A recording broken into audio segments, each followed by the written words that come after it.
Hello, and welcome to this video where I'm going to be predicting the 2021 NBA playoffs.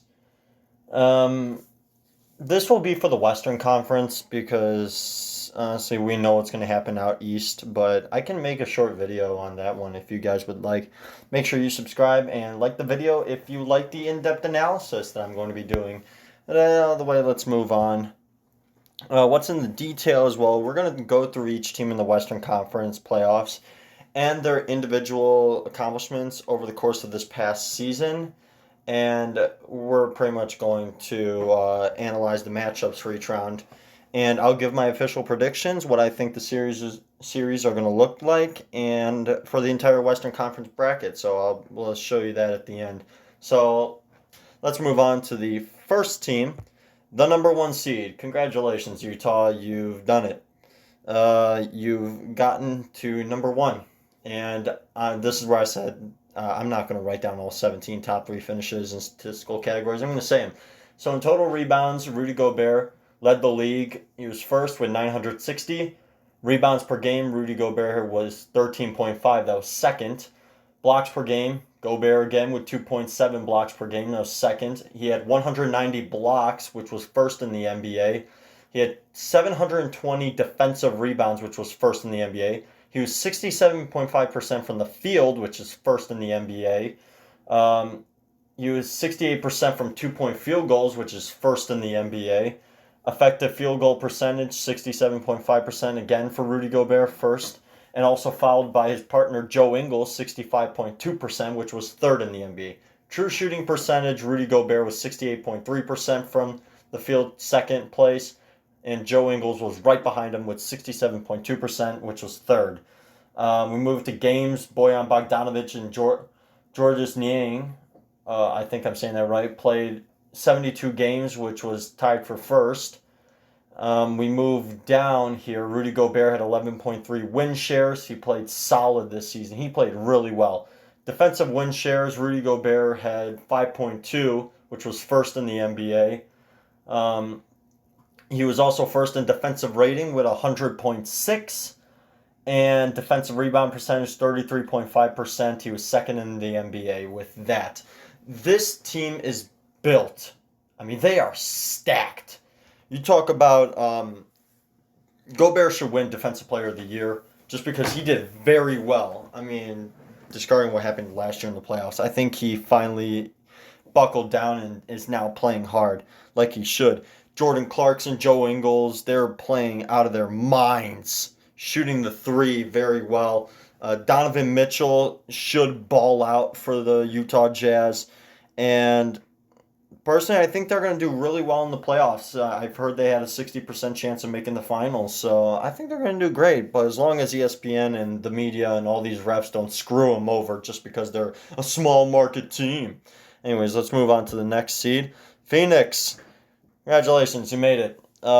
Assists, Chris Paul had 622, which was second in the NBA. Assists per game, he had 8.9, which was third in the NBA.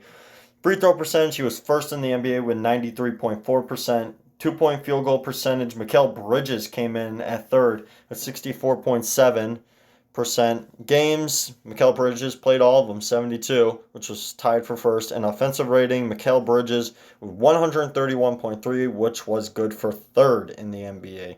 Honestly, I think the emergence of Mikal Bridges on this team has done really well for them. And Chris Paul, definitely picking him up along with Coach of the Year winner Monty Williams to help Devin Booker and that team and DeAndre Ayton and all those boys. They've done really well this season. They've come out of nowhere. Even though we know they went 8-0 in the bubble last year, they came out of nowhere. I don't think anybody had Phoenix at number 2, which is honestly a very, very good surprise. So good job, Phoenix. You've done really well this year, and I wish you a lot of playoff success. Third seed, oh my God, look at this. Only one man on all of these points, assists, field goals, 2-point field goals, 2-point field goal attempts, games, minutes played, player efficiency rating, win shares, offensive win shares per 48 minutes, box plus minus, offensive box plus minus, value over replacement player, and triple doubles, all Nikola Jokic. Look at that. If this doesn't scream MVP, leave the chat. Okay, Golden State missed the playoffs because they lost both play and tournament games. I don't know why Steph Curry should win the MVP, even though yes, I like what he did, but I don't think he should win it over Nikola Jokic. Look at these numbers. Are you going to seriously tell me that Nikola Jokic doesn't deserve the MVP trophy? Come on, man. Look at this. He finished first in like 11 statistical categories, man. Come on. Give this man the MVP trophy. Denver, after Jamal Murray went down, people were like, oh, Denver, they're going to be a first round exit. Really? They played well without Jamal Murray. And that's because if Jamal Murray's taking 18 shots a game and only making 7 to 8, take those 18 shots and start putting them towards Jokic, towards MPJ, towards everybody else on that team. Are you kidding me? This team they haven't lost a step. They've gotten better. And I love Jamal Murray. I think he's going to be a hell of a playoff threat if he comes back next year. He'll be a hell of a playoff threat. But I don't see them losing in the first round. But anyways, MVP candidate / my favorite to win it, Nikola Jokic leading the way. So good luck to you guys in the playoffs. And now 4 seed Los Angeles Clippers. One of the best 3-point shooting teams I've ever seen. Even though it was kind of a quiet year. 3-point field goal percentage, Marcus Morris led it with 47.3%. He was second in the NBA. And Ivica Zubac, I'm sorry if I'm saying that wrong. True shooting percentage, games, and offensive rating. He led the entire NBA. I think he really had a great year this year. And they could be a definite threat for the NBA Finals. But, just don't choke. That's all I got to say about this team. They did really well, and yes, load management killed them in the end. They could have had the 3rd seed, but whatever. Do what you got to do. Dallas Mavericks, only one player. Turnovers, Luka Doncic was second in the NBA with 281, and usage percentage, he was first with 36.0. God, oh my God. Luka Magic, man. And don't get me wrong, I like this team and what they've got. And KP, if a healthy KP, they're a definite first. They could get out of the first round. They can definitely upset a team. But I just don't see that happening, honestly. They play really well, but I don't see it happening. So, but yeah, we'll see what happens anyways. 6 seed. Yeah, look at this, man. Portland Trailblazers. Damian Lillard, man. Enes Kanter also had a very great year. And turnover percentage of Gary Trent Jr., 4.9% was first in the NBA. So, yeah, they got their hands full this year. And they got something to look out for. They got to definitely show up in the playoffs if they want to get past Denver in the first round. But that also depends on Damian Lillard if he shows up. If Damian Lillard shows up and balls out like he's supposed to, then yeah, I personally believe this team will do really great. But that's what it all depends on. So, yeah. Hope you guys, I hope they win a game or two in playoffs. I don't see them getting out of the first round. I'm sorry, guys. 7th seed, honestly, this is all I found. Nobody was in the top 3 in any statistical category on basketballreference.com. Closest was this stat with defensive rating, which LeBron had 106.1. He was 4th. What else do you want? A cookie? Congratulations. You're the 7th seed. You're one of the most overrated 7th seeds I've ever seen. Nothing to be said. And I just heard that LeBron is probably going to have to miss the first 2 games because he violated the COVID protocols.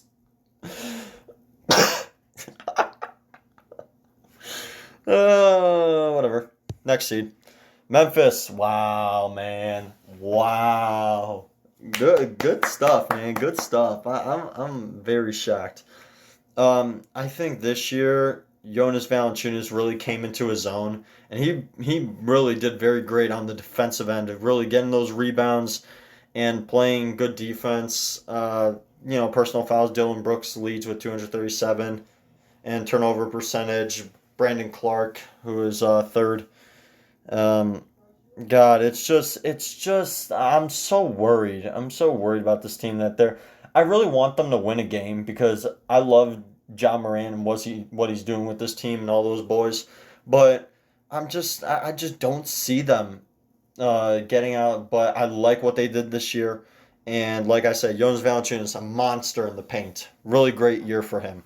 So I think next we're gonna move to the predictions for each round. So let's move into it.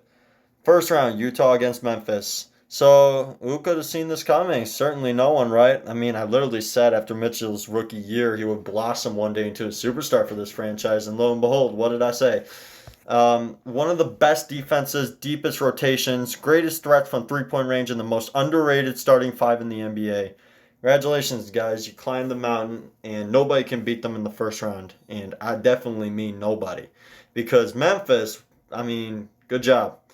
Uh, I was thoroughly impressed by how they did in playing games. I mean, they won squeakers, but that's what I'm saying is that I just don't see you guys getting past Utah. Um, I mean, over other than that, I love the bright future you guys pose. John Morant has definitely proven. He's definitely like been the opposite of the number two overall pick curse.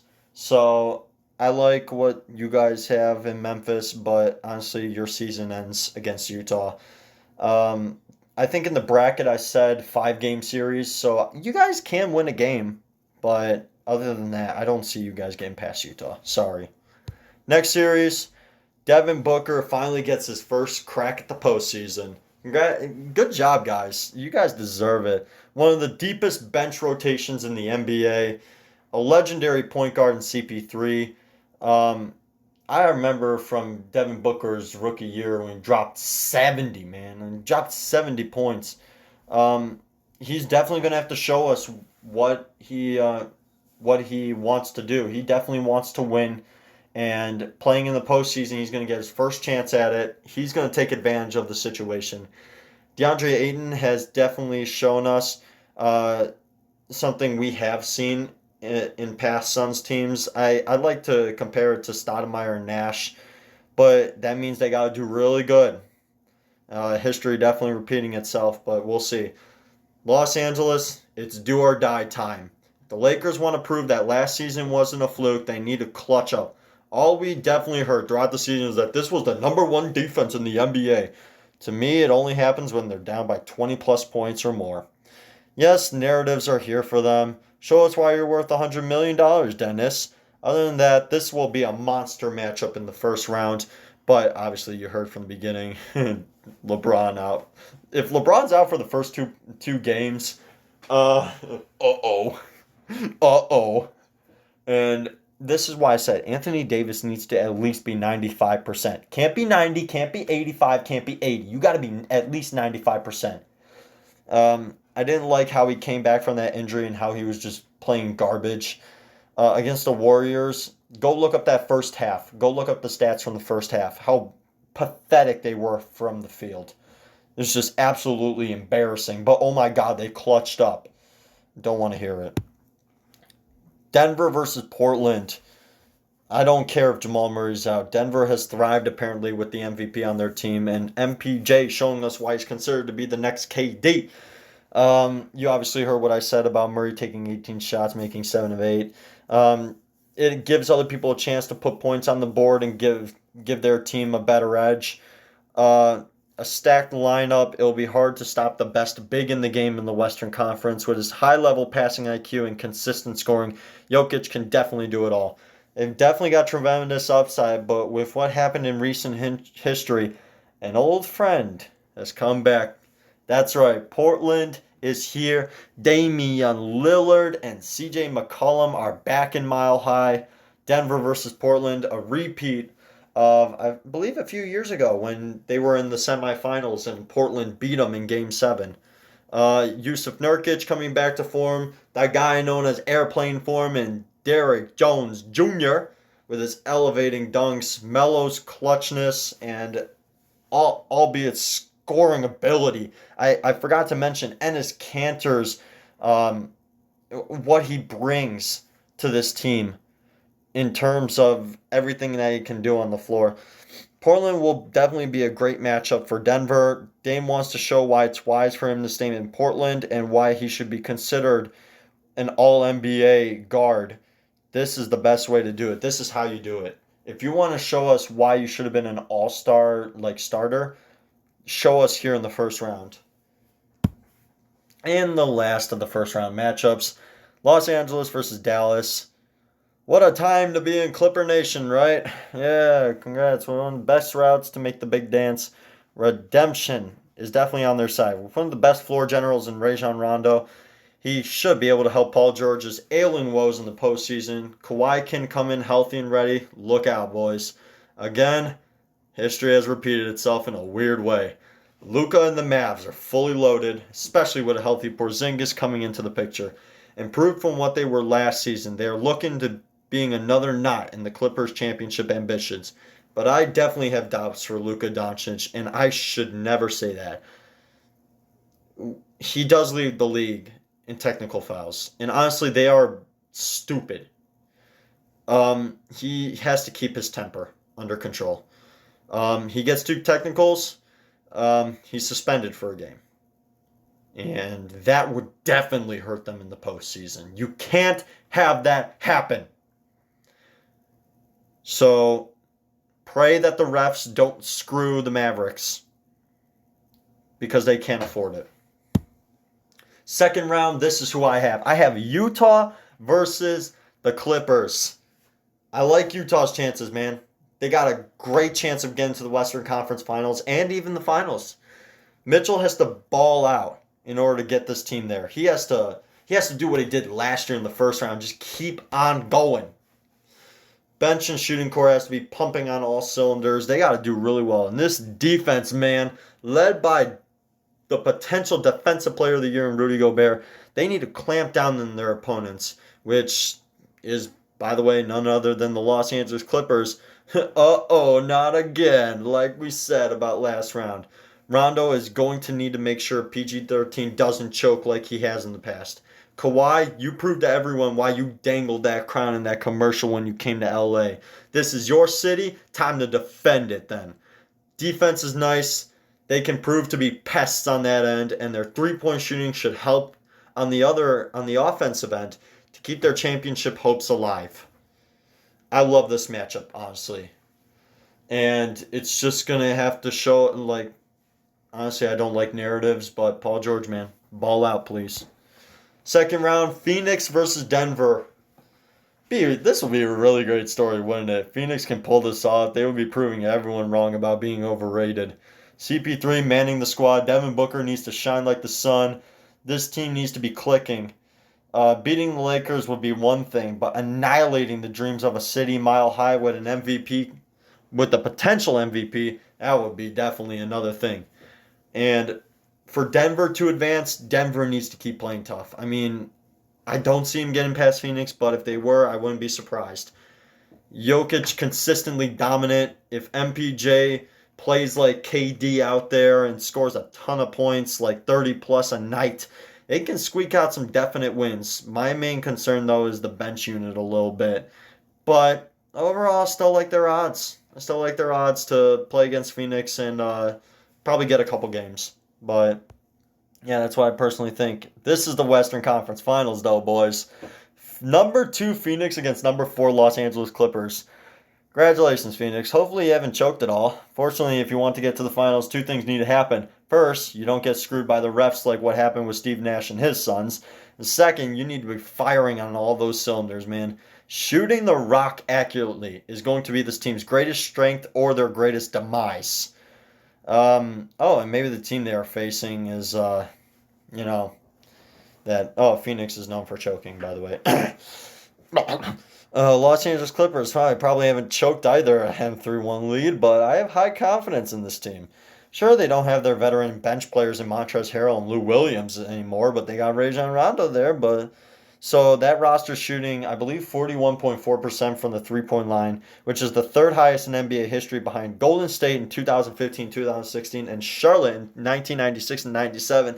We have Glenn Rice and those boys. Oh, crap. Give me my phone. I need to warn them. All those teams choked, man. They choked in the playoffs. This is my Western Conference bracket. Number 1 Jazz versus number 8 Grizzlies. They'll win that series in 5 games at least. They should win that series in no more than 5. Clippers Mavericks, no more than 6 games. Honestly, I think it's going to be a great matchup for them. Could be in Game 7. I don't know. Nuggets versus Trailblazers. I'm sorry, Trailblazers, but I've got Nuggets in 5. And Suns versus Lakers. Hopefully, it doesn't go to a Game 7 because I got money on this. Suns win in 6 games. Now, the second round, Jazz versus Clippers. I'm picking the Clippers in this one in 5 games just because I think their overall playoff experience should help them beat the Utah Jazz.